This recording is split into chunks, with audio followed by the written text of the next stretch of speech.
A partir de agora, a gente vai bater um papo muito especial aqui, porque a gente tinha um compromisso com você que acompanha a nossa programação, seja aqui pela Rádio Câmara, seja pelo canal Nerd ao 50, de que a gente faria um programa especial quando a gente conseguisse alcançar as 4.000 horas assistidas lá no YouTube do Nerd ao 50, e o Fontanão já bateu essa meta, e a partir de agora a gente vai fazer um conteúdo muito bacana para toda a nossa audiência aqui, para contar um pouco mais da história do Fontanão. Mário Fontana, que é astrônomo amador há 1000 anos, e está enveredando aí agora nesse mundo virtual aí do canal no YouTube, e a gente vai trazer esse conteúdo especial para você aqui na Rádio Câmara e também para você que gosta do trabalho dele no canal Nerd ao 50. Meu nome é Mário Fontana, sou matemático e astrônomo amador, e você está no canal Nerd ao 50. Seja muito bem-vindo. Fala, Fontana, você tá bom, meu querido? Como é que vai? Ô, Marcelo, tudo bem? Tudo bom. bem. Prazer falar com você mais uma vez, meu querido. Nós estamos aí, já batemos aí mais de 4.000. Depois de 4.000 horas, continua contando? Dá pra saber quantas horas são? Dá pra saber, mas aí já já muda a conversa, né? Sim. Aí o YouTube ele já não te mostra, ele te mostra horas ou no período inteiro, você tem que visualizar nas métricas, né? Sim.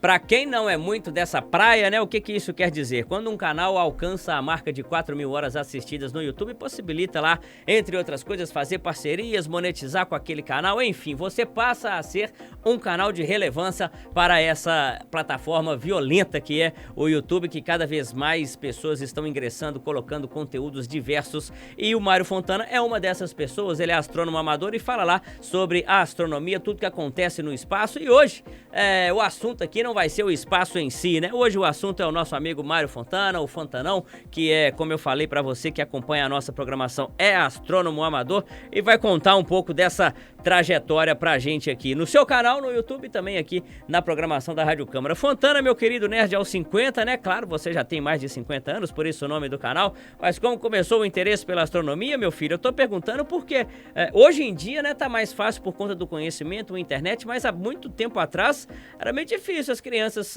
terem esse tipo de interesse, né? De onde surgiu isso?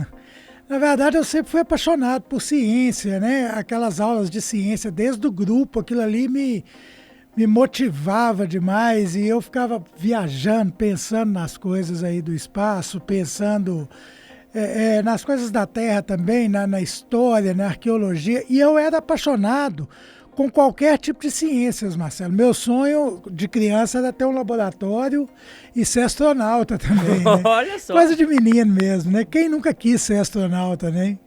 E aí o que acontece?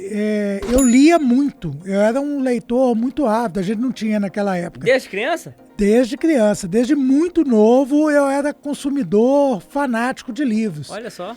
E depois de um certo período da minha vida, eu via que eu estava lendo aquele negócio, e eu decidi que eu ia ler só coisas mais técnicas, né? Sim. Então, arqueologia era um dos meus preferidos, sabe? E quando eu lia coisas de arqueologia, a gente tinha ali a parte da história da arqueologia, principalmente nos egípcios ali, que misturava um pouco com astronomia, e eu ficava viajando naquilo ali, sabe?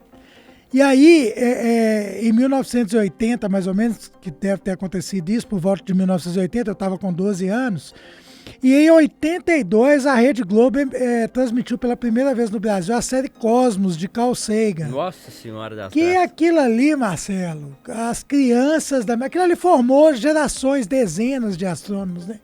Então, assim, aquilo ali a gente ficava esperando, era depois do Fantástico, todos os domingos depois do Fantástico. Então a primeira briga era com os pais para deixar a gente ficar depois de 10 horas assistindo aquilo ali. Sim. Né? E aí quando você vencia aquela batalha, depois de chorar, de espernear e tal, era assistir aquilo, e você consumia um capítulo, tinha em torno de 50 minutos, né? Você assistia aquilo numa rapidez e passava, e aí só na outra semana, né? E o mais interessante, porque a gente ainda não tinha nessa época videocassete, essas coisas. Então, assim, se perder, perdeu. Sabe? Então você não podia perder aquilo. Não passava de novo, né? Não é o YouTube que e você não para tinha e volta, reprise, não. né? Não tinha reprise. Então, assim, foi isso aí, né? O negócio era esse. E aí, quando, poucos anos mais tarde, eu conheci o meu padrinho de crisma, que é o Dr. Dirceu Alencar Fischer Chamoni, conhecido oculista aqui da cidade, conhecido oftalmologista aqui de de Sete Lagoas, que ele sempre passava, meu pai tinha um restaurante, né? Sim. E eu ficava ali sempre lendo, enquanto entre um atendimento de cliente e outro eu trabalhava no restaurante, entre o atendimento de um cliente e outro eu ficava ali lendo. E ele sempre passava e falava comigo assim, o que você está lendo aí? Aí eu falava com ele o livro e ele sentava na mesa dele e ia ler também. Quando foi um dia ele falou comigo, rapaz, deixa eu falar com o seu negócio, em vez de você ficar lendo arqueologia, por que você não lê astronomia? Aí eu falei com ele, eu gosto de astronomia também e tal, mas eu gosto de arqueologia. Ele falou assim, sabia que você pode fazer astronomia? E arqueologia não é um negócio na mão. Eu falei, muito acessível, né? Aí ele falou assim, eu tenho um telescópio. Ó. Falei com ele, é mesmo? Você tem um telescópio? E era um sonho de criança, né? Ter um telescópio, né? Aí ele falou assim, vou te emprestar um livro. O livro chamava Universo de Sir Fred Hoyle. Sir Fred Hoyle, para você ter ideia, ele é o autor e um dos maiores defensores da teoria do universo estacionário, que rivalizava com a atual teoria do Big Bang à época. Sim. Então, e esse livro do Sir Fred Hoyle, ele fazia como se fosse o cosmos, uma ponte ali com as outras ciências, com a biologia, com a química e tal.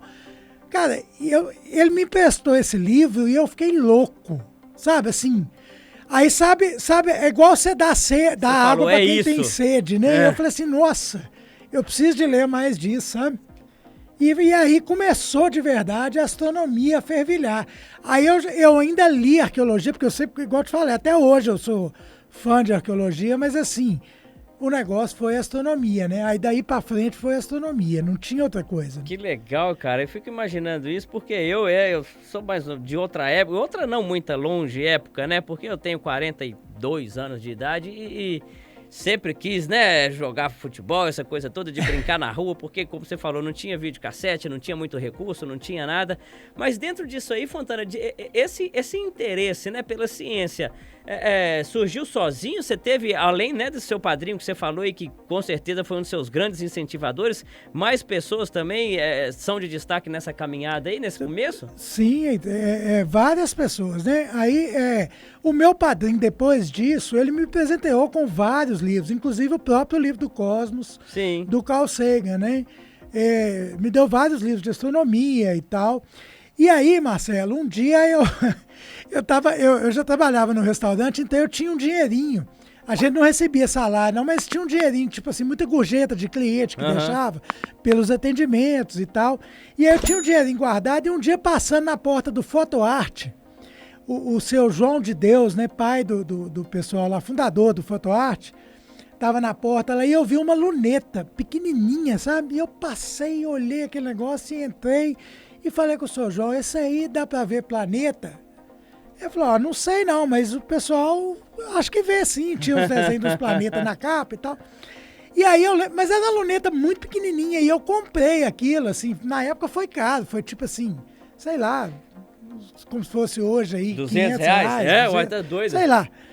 Mas não que não valesse, né? Mas era um instrumento muito, muito limitado. Ele, né? Aí meu pai era meio professor pardal, ele fez umas adaptações, que o tripé dela era pequenininha, era de pôr na mesa, ele fez umas adaptações e colocou um tripé maior e tal. Só que quando você ia observar com aquilo ali, ela balançava toda, então, né? Mas eu cheguei a ver a Lua, Marcelo, e ver a Lua a primeira vez pelo telescópio. Com essa luneta? Com essa luneta. Olha só. Muito limitadinha, mas dava pra ver. Eu vi Júpiter, vi Saturno. Tudo muito limitado. Quando você ia olhar Pois Júpiter... mas viu já sabendo o que era? Sim, já sabendo o que era. Porque na época a gente não tinha os Stellarium, igual hoje no celular, mas a gente tinha as famosas cartas celestes, né? Que eram tipo... como se fossem quadros, né, com o céu daquela hora. Ele tinha um esquema lá para você saber o que estavam umas máscaras. Sim. E era um disquinho que você rodava ali dentro para saber o que estava no céu naquele momento, né? E aí, ali eu fiquei meio olhando aquilo, mas era muito difícil. Aí, tá, e meu pai, no meu aniversário, me fez uma surpresa, que foi comprar um telescópio, na verdade o telescópio mais baratinho que tinha na época, de um construtor de telescópio, que é vivo até hoje, o professor Bernardo Riedel, de Belo Horizonte, Sim. Um dos maiores óticos aí do Brasil. Na época ele era ótico da UFMG também e tal, e ele tem a oficina dele lá no Horto Florestal, em Belo Horizonte. Olha só. Na época era na Avenida do Contorno, ali na Floresta, Sim. sabe? E aí meu pai falou comigo um dia assim, pega essa luneta sua e nós vamos levar num cara ali para melhorar ela. Mas eu nem... Tinou o que era, não. Nem imaginava, nem. E aí fomos, rapaz. Chegamos lá, entramos. Esse aqui é o professor Bernardo Rieder, e eu era fã dele já conhecia de nome e tal. E aí eu fiquei, pô, tô na oficina do Bernardo, né? Que é isso, hein? E aí, rapaz, Bernardo foi e trouxe aquele telescópio, né? Trouxe o telescópio e eu fiquei louco. Falei, gente, o que é isso, né? Então, meu pai incentivou muito nesse lado. Ele era muito austero, muito enérgico, com muita coisa, mas isso aí ele incentivou muito, sabe? Que legal, cara. Isso é muito bacana. Tem reflexo até hoje, isso é muito legal. Que a gente, né, a gente, quanto pai, né, a gente vive essa coisa querendo deixar algum legado para os filhos, né? Deixa conhecimento, né? Incentive na coisa que goste. Exatamente. Que é um negócio muito legal, né? E como que era a busca pela informação nessa época, Fontana? Aí, só para concluir aqui, que tem um outro que é meu mentor até hoje, que é o astrofísico Antônio Claré, que eu conheci em 1985, graças a um professor de matemática que eu tinha no Promove, na época chamava Robson, que conhecia o Claré, me apresentou, falou, conheço um cara que mexe com essas paradas aí, e ele é estudante de física e tal, e me levou na casa do Claré. O Claré morava ali, o Promove era na Quintino Bocaiúva, o Claré morava na esquina da Benedito Valadares ali. Daí fui lá, conheci o Claré e tal, o cara meio sisudo.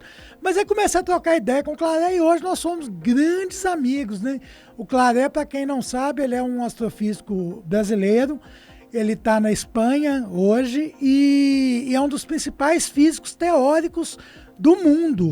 Ele desenvolve vários... Ele vai brigar comigo se eu souber que eu falei isso aqui, porque ele é muito modesto, sabe, Marcelo? Sim. Mas ele é um cara dos mais consultados no mundo inteiro em termos de trabalho científico. É mesmo, cara? Fantástico, cara. É de uma relevância para a comunidade científica extraordinária. E aí a questão das informações era o seguinte, né? Eu tô pensando nisso aqui, como é que devia ser isso? A gente não tinha internet, né? Tinha internet? Tinha enciclopédia falando disso na época? Tinha Barça. Barça falava mas alguma coisa. Delta Larusso. Sim. Mas umas coisas muito superficial, né? Não tinha atualidade mesmo, tipo assim, você sabia o que aconteceu. Também, né? E aí eu tinha um tio meu, que ele chegou a ser até dono de jornal aqui em Sete Lagoas. Na época ele fundou um jornal que chamava Gazeta, junto com o Edson Paredão. Sim. Funcionava ali na rua ali do Colégio Estadual, esse jornal dele.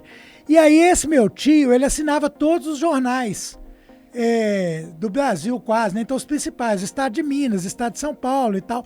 E aí depois que ele lia, eu falava, olha só, tio, depois que você lê, você me dá os jornais. E aí eu ia lá na coluna de ciência, que vários tinham, e fazia os recortes.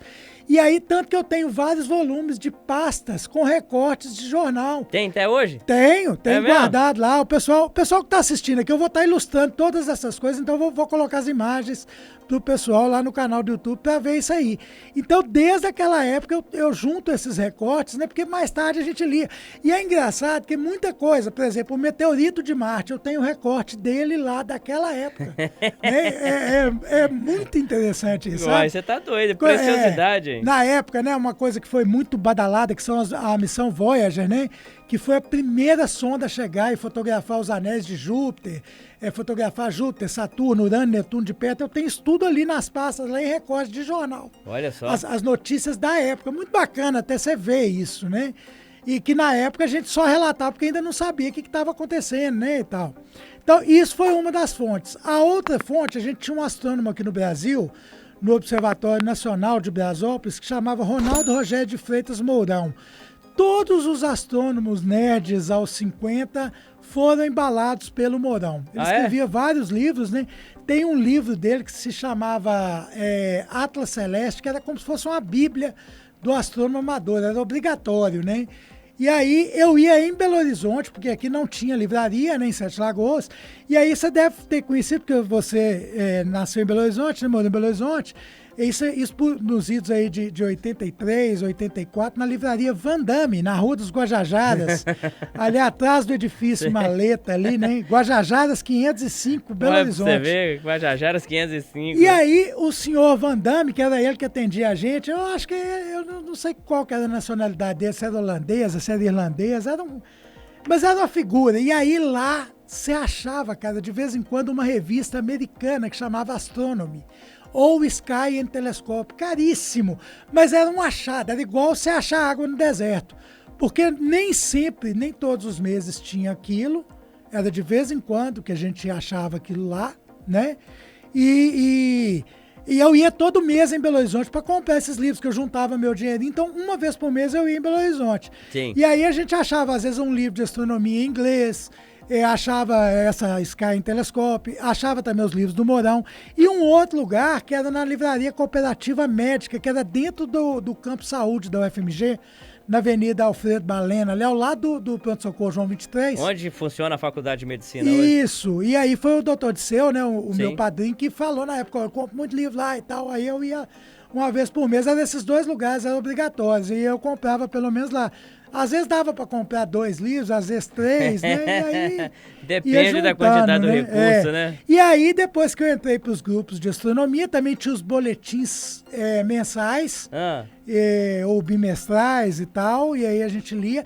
E em 87 veio a revista Super Interessante. 87? Ela foi lançada em 1987, Sim. aí eu assinei a revista e assim, né? Aí acabou, tinha né? uma coluna de astronomia obrigatória todo mês com uma coisa muito bacana, né? Sim, pois é, dentro desse contexto todo aí, né, a gente tem essa trajetória aí, o primeiro grande evento, digamos assim, da astronomia que a gente tem aí, que você acompanhou aí, foi em 86, a passagem do cometa Halley. Já era apaixonado, acompanhava isso? Como é que foi? Já. Como é que foi esse momento? Você estava onde? Parou para ver o cometa Halley também? Vi, fotografei. Eu queria falar para você que a gente aqui no canal está sempre lidando com tecnologia, como esta minha vestimenta, que é uma camisa da Insider Store.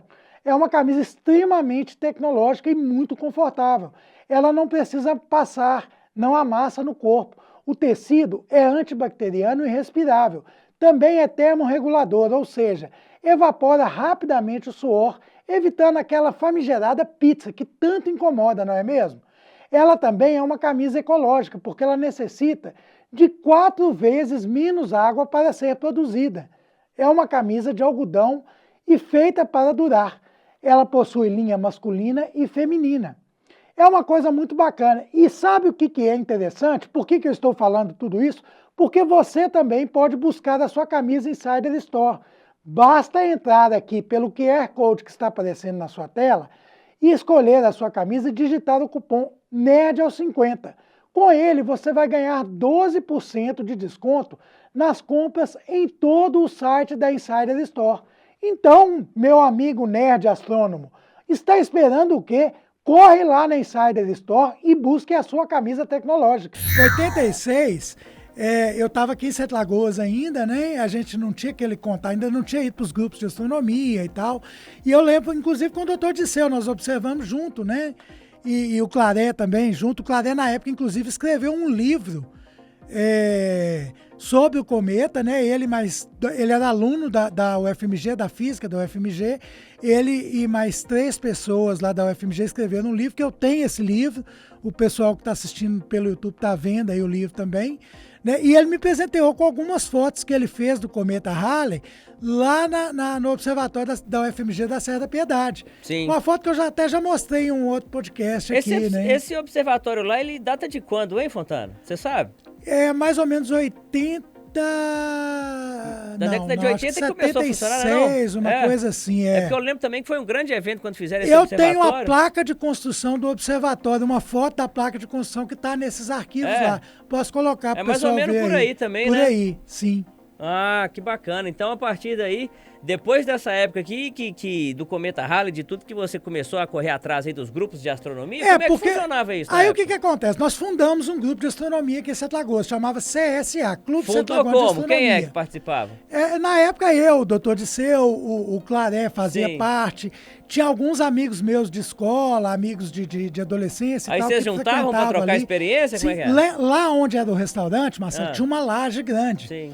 E meu pai construiu, tipo assim, um barracãozinho pequenininho de um cômodo para guardar alguns bagulho lá. E aí o pessoal que tinha telescópio, o Claré, o doutor Disseu, levava os telescópios para lá ficavam guardados nesse lugar, junto com o meu. Então, de noite, a gente tirava esses telescópios em cima da laje, lá era bem amplo assim o lugar, sabe? Tirava os telescópios e observava, então juntava uma turma. O grupo nunca foi muito grande, não, na faixa de 10, 15 pessoas sempre.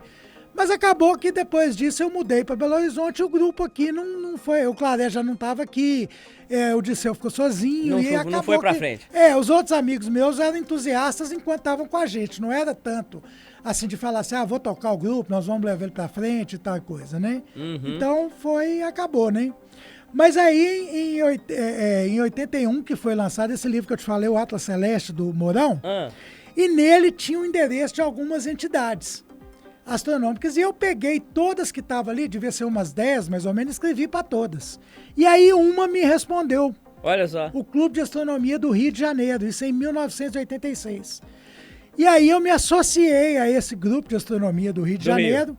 E eu recebi um carnezinho do Banco Itaú. Eu tenho lá guardado também. O pessoal vai ver aí. E pagava aquilo ali todo mês, ali uma contribuição. Religiosamente. Grupo, né? Religiosamente. Recebia a carteirinha do grupo. E ali a gente vinha pra gente mensalmente, era mensalmente, depois passou a ser bimestral, os boletins de astronomia do Clube de Astronomia do Rio de Janeiro, do CARG. E assim... Cara, o CARG congregou os maiores astrônomos amadores do Brasil na época. O Nelson Travinick, o Rubem Azevedo, que a gente já até falou dele aqui, e vários outros que mexiam com Lua, até um que eu contei a história aqui, que ele descobriu um acidente lunar, botou o nome lá de Vales Brasilienses, não sei se você vai lembrar disso, né? O Rubem Azevedo. Então, assim, ali eu não podia ir nas reuniões físicas, porque eu estava em Minas e o grupo era no Rio de Janeiro, né? Mas eu recebia as informações, as notícias, o boletim que o pessoal escrevia, e era um jeito de você ter notícias atuais também, né? Que legal, cara, muito bacana. A gente observa aqui, né, Fontana, na sua participação aqui na Rádio Câmara e no canal Nerd aos 50 também, a gente sempre fala, né, de feitos, descobertas de astrônomos amadores, né, que dão nome aí a meteoros, meteoritos, essa coisa toda. Você, enquanto astrônomo amador, já desenvolveu algum trabalho, assim, de maior repercussão, de maior relevância? A gente fazia trabalhos que eram direcionados aos amadores, né? Sim. Isso eu falei com você do Clube de Astronomia do Rio de Janeiro, mas em 87, quando eu mudei para Belo Horizonte, alguns anos mais tarde, eu mudei em 87, em 89 eu descobri o CEAMIG. E era engraçado, Marcelo, porque eu sabia da existência do CEAMIG, mas nunca conseguia achar o CEAMIG. Porque hoje você vai na internet, você descobre. Eu antigamente nunca descobria. Não tinha. E aí eu estava fazendo cursinho em Belo Horizonte, uma pessoa que estudava comigo, o Lúcio Tárcia, um dia falou comigo assim, cara, você gosta de astronomia e tal, a gente conversando, ele falou, eu sou do CEAMIG. Eu falei, cara, aquilo ali... Quase morri, quase caí pra trás. Foi no céu e voltou, né? Falou, você tá brincando, que dia que nós vamos lá, né? Que dia me leva nesse trem aí e tal. Aí ele me levou. Pro CEAMIG, virei. Até hoje eu tenho contato com, não sou mais associado, porque eu tô aqui em Sete Lagoas, não frequento, mas juntei com a galera lá, né? E aí a gente fazia ocultações, registros e relatos, né? De ocultações, de observações lunares, eclipses e esse tipo de coisa. Fotografia, a gente também ministrava cursos de astronomia dentro de faculdades e escola. A Lagoa do Nado, lá em Belo Horizonte, tinha um negócio que chamava Festival Lagoa do Nado, e aí a gente sempre montava um curso, né? E esse grupo de astronomia, o CEAMIG, construiu também o Observatório Vicrota na Serra da Piedade, onde a gente que era membro ia para lá trabalhar de pedreiro, de pintor. Legal. E fazer lá, né? Para quem não sabe o que é CEAMIG, é o Centro de Estudos Astronômicos de Minas Gerais, né, não, Fontanão? Isso aí. E na mesma época, foi o CEAMIG em 89, na mesma época tinha um grupo de dissidentes do CEAMIG que chamava GPEA, era Grupo de Pesquisas Ecológicas e Astronômicas de Minas Gerais. E aí, o que eu fiz? Eu estava nos dois grupos e juntei os dois grupos anos mais tarde. Né? Aí, olha para você ver que engraçado. O GPA, na época, quem era o presidente dele é o Otávio de Toledo, da aviação Cipó. Ah, é? E o Otávio de Toledo era construtor de telescópio. Eu tenho um espelho de telescópio lá, um dos últimos que o Otávio fabricou, que foi um presente dele. Olha só que Olha legal. Pra você ver que bacana. E aí, tinha esse negócio, não, eu não gosto do CEAMIG, o povo do CEAMIG é isso, aquilo. Aí nós fomos conversando ali, fomos juntando a turminha e juntou os grupos de novo. Que e aí bacana, ficou cara. durante muito tempo CEAMIG e GPA. Você falou de muita gente aí ao longo dessa caminhada, você destaca aí grandes parceiros e amigos ao longo dessa jornada na astronomia? Tive grandes parceiros. Além do Antônio Claré? Antônio Claré é meu irmão, né? Eu fui adotado pelo Claré como irmão aí, né? Eu tive o Eduardo Dutra Macedo, que foi o meu principal parceiro da época de ser amigo, falecido, grande amigo, me ensinou muito. Aprendi fotografia com ele, aprendi laboratório fotográfico com ele. Ué, que legal, ué. A gente era inseparável, assim, na época lá, né? A gente ia pra Serra da Piedade junto, fotografava, fazia observação, estudava, né? E aí, nessa época, era o mesmo grupo, o Bernardo Rieder era do grupo. Ah, é? E aí, a diversão da tarde era ir pra oficina do Bernardo. E Bernardo era igual o professor Pardal, né, cara? A gente ficava ajudando o Bernardo. E dando uma mão e trocando ideia. E Bernardo é um cara muito divertido, muito legal. Só quem conhece ele a fundo sabe como que é. Então a gente ia muito para a oficina do Bernardo. O Cristóvão Jacques, que eu já falei dele aqui, que é hoje o maior descobridor de asteroides e cometas do Brasil. Um astrônomo amador de grande qualidade, grande relevância. A gente aventurava com o Cristóvão aí nessas observações aí, eu, o Eduardo e tal. O Antônio Rosa Campos, que foi um grande incentivador de observação lunar. A gente fazia os trabalhos de observação lunar junto. Né? O pessoal da astronomia aí conhece que isso aqui é tudo figurinha carimbada, Sim. tá? O Paulo Ventura, que era o MacGyver da astronomia. Esse cara, Marcelo, o Paulo Ventura, uma vez a gente estava na Serra da Piedade trabalhando na obra do observatório e não tinha ido. Uma pessoa ia levar um telescópio para a gente de carro e não pôde ir. E a gente tinha uma lente de máquina Xerox. Cara, o Paulo pegou essa lente de máquina Xerox, uns tubos de conexão de PVC, e nós montamos um telescópio com isso lá para observar. Que é isso, cara? É mesmo? E ficou conhecido como a garrafa térmica do CEAMIG. Cara, e era um telescópiozinho, você precisa ver que maravilha. O cara era fora disso, olha fenomenal, só que barato, né? cara. Aí eu tive alguns amigos da minha época de estudante de física, né? O Paulo Maurício, que hoje é físico, professor de física, na UFMG, né? O Hero Marx Rubinja, que também é físico. Jerônimo Barros, que na época era tipo um nerd de computador, fazia qualquer coisa de computador, hacker e tal, montou uma empresa de negócio de computador depois. O Tadeu Arthur de Melo Júnior, que era do GPA e que é biólogo, que também teve uma participação muito importante durante toda a minha vida, me levou para outros caminhos também. Meu primeiro emprego na área da física, foi ele que arrumou para mim no Colégio Batista Mineiro, para trabalhar no laboratório de física, né? Sim. O Toledo, que eu já falei, que era construtor de telescópio, e o Tião, irmão do Toledo, que era doidão, trabalhava na Xerox, que era bacana demais também. Aqui, você fala muito do Antônio Claré, né? Que é uma grande figura, um dos mais importantes aí na área científica, e como você falou aí, um dos caras mais buscados quando o assunto é essa questão da astronomia. Por que você não trilhou esse caminho profissionalmente? Pois são coisas da vida, né, Marcelo? Eu cheguei a estudar, fiz vestibular, passei na UFMG, cheguei a fazer o curso de física e a intenção era essa mesma, né?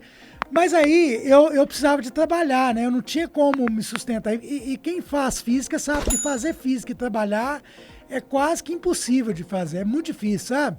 E aí acabou que eu fui trabalhar com fotografia, então era assim, a gente tinha evento à noite, muita coisa, eu não conseguia fazer prova. E chegou um momento da minha vida que eu precisava de sobreviver e não conseguia manter mais a faculdade, porque eu acabei optando pelo trabalho de momento, que era o que me rendia na época, eu precisava de sustento, né? Então, foi por isso.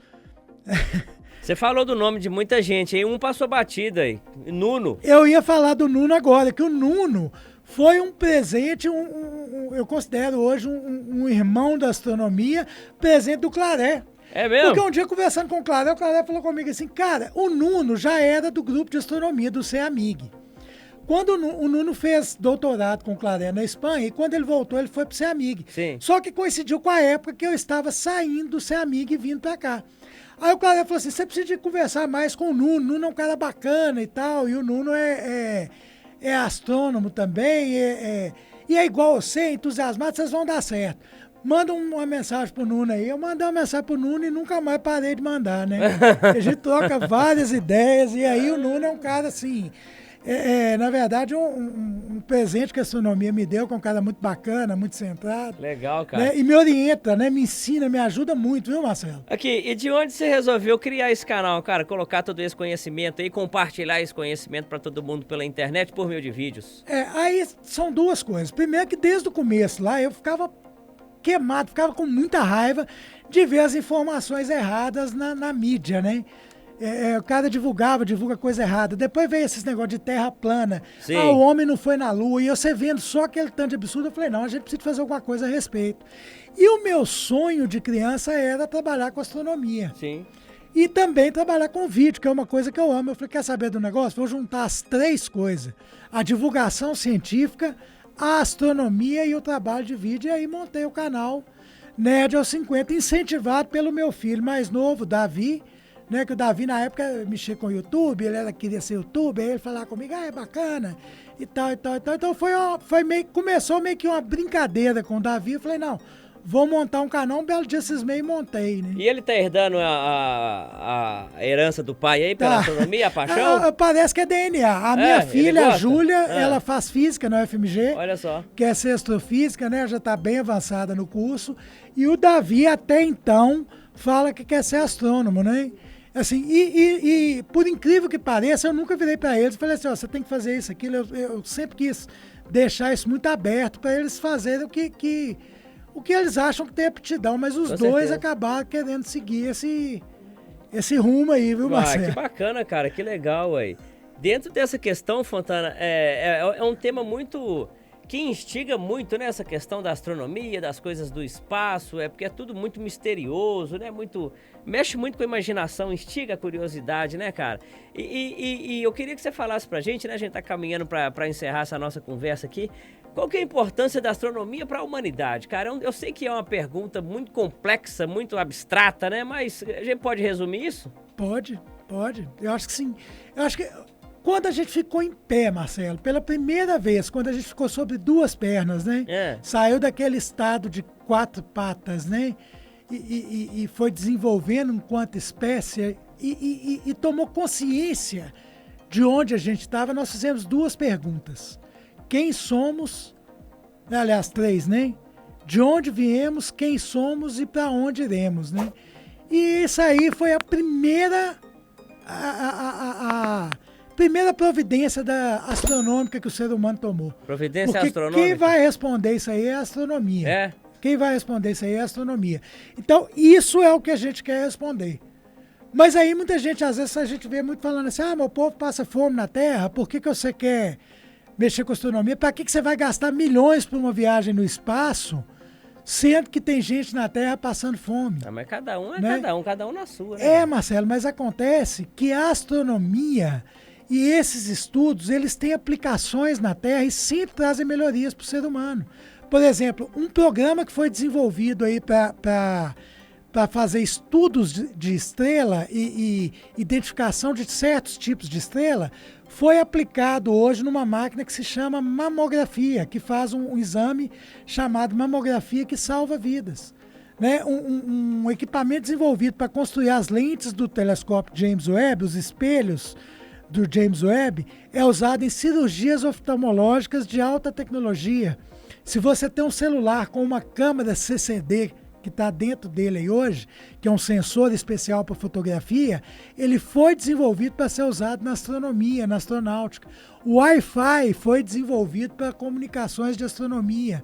Os procedimentos de agendamento dos telescópios espaciais, igual o Hubble e o James Webb, são os mesmos programas foram adaptados para serem usados em hospitais para elencar ali as urgências, emergências e a gestão hospitalar.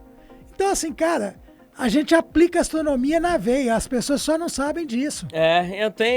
Quem acompanha o seu trabalho aí, né, no canal Nerd aos 50, aqui na Rádio Câmara também, a gente sempre conversa sobre isso, entre outras coisas também, o velcro, não é? Parece que veio disso, né? O velcro, na verdade, ele não foi inventado especificamente para astronomia, mas foi difundido. Mas é uma invenção que estaria fadada à morte se não fosse a NASA falar assim, opa, que trem bacana. Uhum. E aí tinha o velcro lá, eles estavam procurando uma solução, pegou o velcro, a NASA começou a usar o velcro, aí o mundo descobriu o velcro, né? Olha a só. maravilha do velcro. Muito bacana. Ô Fontanão, muito bacana, cara, essa história, esse bate-papo aí, falando um pouco, né, sobre essa sua trajetória na astronomia enquanto estudioso, cientista, um cara que tem muito conhecimento, né, e que agora está compartilhando com todos nós pela internet, no canal Nerd aos 50. Realmente muito bacana conhecer um pouco mais essa história. A gente tinha esse compromisso, né, de trazer para você que acompanha o trabalho dele no YouTube, no canal Nerd aos 50, de falar um pouco mais dessa trajetória quando chegássemos aí às 4.000 horas assistidas, e agora a gente está pagando essa promessa, né? Já podemos estabelecer um novo desafio, não?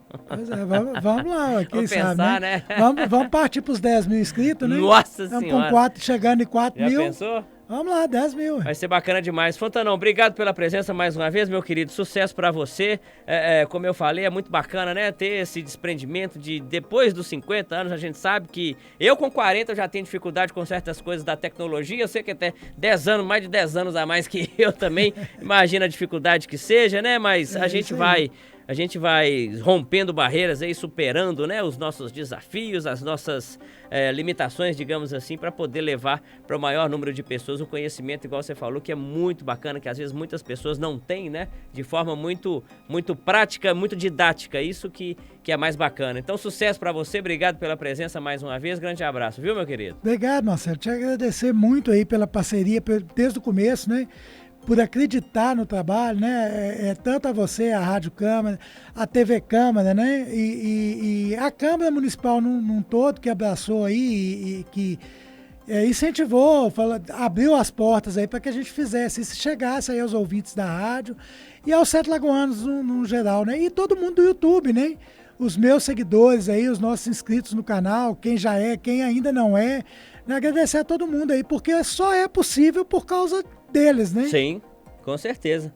Valeu demais, meu querido. Grande abraço, viu? Valeu, Marcelo. Deixe o seu like para que este conteúdo chegue a mais pessoas. Também inscreva-se no canal e ative o sininho para não perder nenhum outro vídeo. Este é o canal Nerd aos 50. Aqui você tem informação de qualidade e aprende astronomia de verdade. Um grande abraço e até o nosso próximo vídeo.